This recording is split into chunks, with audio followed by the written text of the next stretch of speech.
Ça, c'est ChatGPT, l'intelligence artificielle qui va nous dominer. Mais alors, est-ce qu'elle sera capable de conduire une Formule 1? Bonjour, bonsoir, mes salutations, bienvenue. Aujourd'hui, l'intelligence artificielle, il y en a partout, à toutes les sauces. Nous avons bien évidemment les plus connus comme ChatGPT, Gemini. Nous avons des IA pour faire du texte, des jeux vidéo. Et bientôt, bien évidemment, nous aurons droit à Terminator. Mais ça, c'est un détail de l'histoire. En Formule 1, cela fait déjà belle lurette que nous avons droit à de l'intelligence artificielle. Alors, je mets intelligence artificielle entre gros guillemets. Car déjà, c'est plus du machine learning. Donc, c'est la machine qui va apprendre d'elle-même pour sortir la meilleure stratégie possible et pour sortir bien évidemment les fameux plans. Le plan A, le plan C, le plan E, jusqu'au plan D, le plan Z aussi. Oh, on se calme. Même si à mon avis chez Ferrari, ils n'ont pas dû payer l'abonnement de ChatGPT Pro car honnêtement les stratégies de chez Ferrari, ah non, c'est pas incroyable. On fait rentrer Charles Leclerc pour mettre les pneus durs alors que devant il y a Sainz. Non mais c'est incroyable putain. Ou encore le Canada 2025 où là carrément on n'écoute pas Charles. Ouais, plan B, ouais, copie. Bon ben rentre au stand. On l'a pas écouté. On l'écoute jamais de toute façon. Non mais le pilote, non mais ça existe pas, non le pilote, non ça existe pas ce truc. Dans ce contexte, on en a partout, dans les villes, dans les campagnes, des mecs ont fait une réunion, ils se sont dit les gars, venez, on crée une intelligence artificielle pour faire piloter une Formule 1. Bah ouais, on va faire ça. Donc là, nous avons droit à des robots qui vont remplacer des humains. Bah super, ça commence bien. On est en 2025, 2030 c'est Terminator, je le dis, voilà, 2030, bah c'est la merde. Bon courage. Et le nom de cette compétition est la Autonomous Racing League. Oui, mon accent en anglais, on dirait une chèvre qui parle, oui.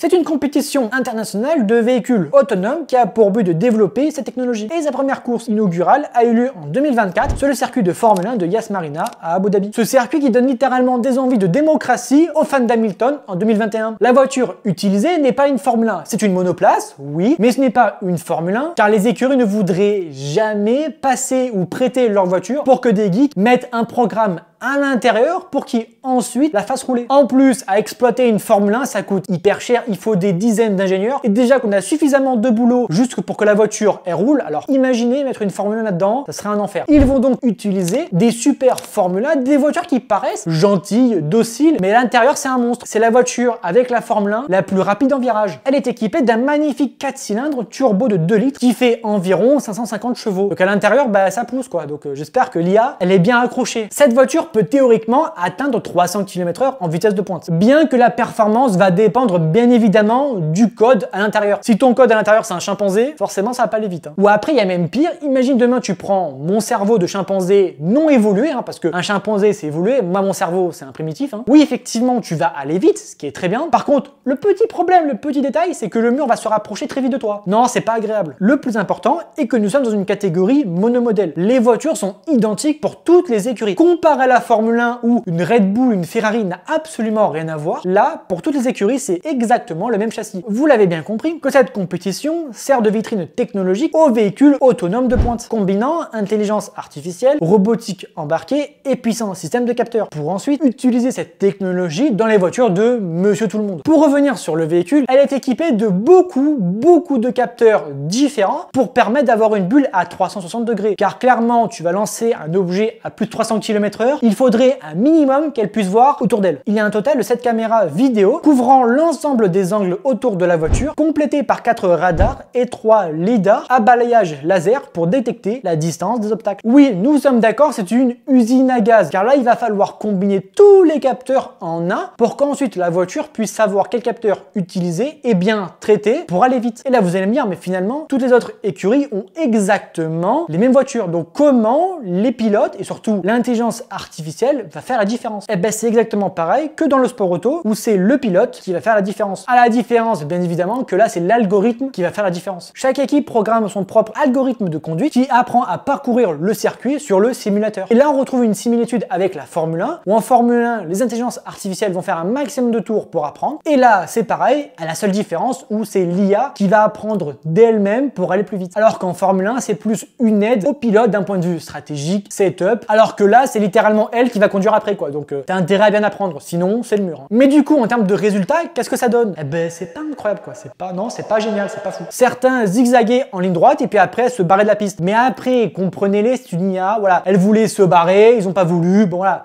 elle s'est plantée. Nous avons eu droit quand même à une petite course où seulement 2 des voitures sur les 4 finalistes ont réussi à franchir la ligne d'arrivée. Donc là, clairement, oui, il y a encore beaucoup de boulot. En plus, le leader, il a mis une pilule au second. La course est pas réellement de dépassement. Bon voilà, il y a encore beaucoup de boulot pour ensuite avoir une vraie course. Et d'un point de vue rythme, comparé à un humain, les voitures tournaient à peu près à 2 minutes, ce qui est déjà très loin comparé des Formule 1. Et même si demain on mettait une super Formula à Yas Marina, elle serait largement en dessous des 2 minutes. Alors oui, effectivement, certains vont dire mais c'est un fiasco. Déjà, premièrement, il faut être gentil avec l'IA, car d'ici 5 ans, peut-être que l'IA, elle sera Terminator. Donc au moins, soyons gentils. Donc encore une fois, la technologie va progresser et bientôt, elle va dominer le monde. Maintenant, ce qu'on va faire, c'est qu'on va demander à ChatGPT des conseils pour pouvoir rouler en Formule 1. Ça va mal se passer. Je vais bientôt commencer ma course. J'ai un peu peur. Est-ce que tu as des conseils à me donner? Je comprends. Un petit peu de stress avant de commencer, c'est normal. Pense à bien respirer, reste concentré sur ton objectif et fais-toi confiance. Commence peut-être la course un peu plus prudemment et une fois que tu te sens à l'aise, tu peux accélérer. Je suis sûr que ça va super bien se passer. J'ai de gros doutes, honnêtement j'ai de gros doutes parce que vu mon niveau, hein, tu connais pas mon niveau toi, mais on avait... Allez, oh ça lag, j'ai 3 FPS, 2, 5, 6, 7, 8 et je vois plus rien. Oh je suis dans Minecraft là. Ok, j'ai réussi le premier virage, qu'est-ce que je fais? Super, tu gères bien le premier virage. Maintenant, garde ton calme, continue de regarder loin devant toi, anticipe les prochains virages et surtout, amuse-toi sur la piste. Tu vas voir, ça va bien se passer. Ça va bien se passer, pas pour le moment parce que je suis un peu loin, mais tranquille, ça va. Hein je suis dernier, comment on fait? Est-ce que c'est une stratégie pour les dépasser? Être dernier, c'est pas grave, ça arrive à tout le monde. Tu peux essayer de repérer les points de freinage de tes adversaires et freiner un petit peu plus tard pour les dépasser. Pense aussi à bien optimiser tes trajectoires et garde ton calme. Petit à petit, tu vas remonter dans le classement, j'en suis sûr. Allez, mais accélère avec ton alpine de con là, putain. Allez, faut que je fasse confiance à ChatGPT, j'y croyais. Ouh, pardon, non, mais c'est pas moi. Alors, j'ai un petit problème, j'ai cassé la voiture. T'as des sous? Peut-être que tu peux réparer la voiture ou en reprendre une nouvelle si le jeu le permet. Et puis, c'est comme ça qu'on s'améliore, en apprenant de ces petites erreurs. Courage, je suis sûr que la prochaine tentative sera la bonne. C'est mal me connaître. Ok, super. On aurait dit Josiane, 45 ans sur autoroute. C'est Josiane, c'est Josiane. Allez, salut mon pote. Ciao. Ah, Gasly. Non mais... Oh putain. Oui, ChatGPT, bonjour. J'ai une crevaison, comment on fait? Ah mince, une crevaison, c'est pas de chance. Si tu peux, dans le jeu, tu peux sûrement rentrer au stand pour changer le pneu. Et puis, si c'est une course, ça arrive, hein, c'est l'occasion de peaufiner ta stratégie. Allez, c'est juste un petit contretemps. Merci, et puis si je meurs, je t'appelle. Allez, oh le freinage sur tous nos... Non. Est-ce que percuter des ennemis, des voitures ennemies, c'est grave ou pas? Ça dépend un peu du style du jeu et de la course que tu fais.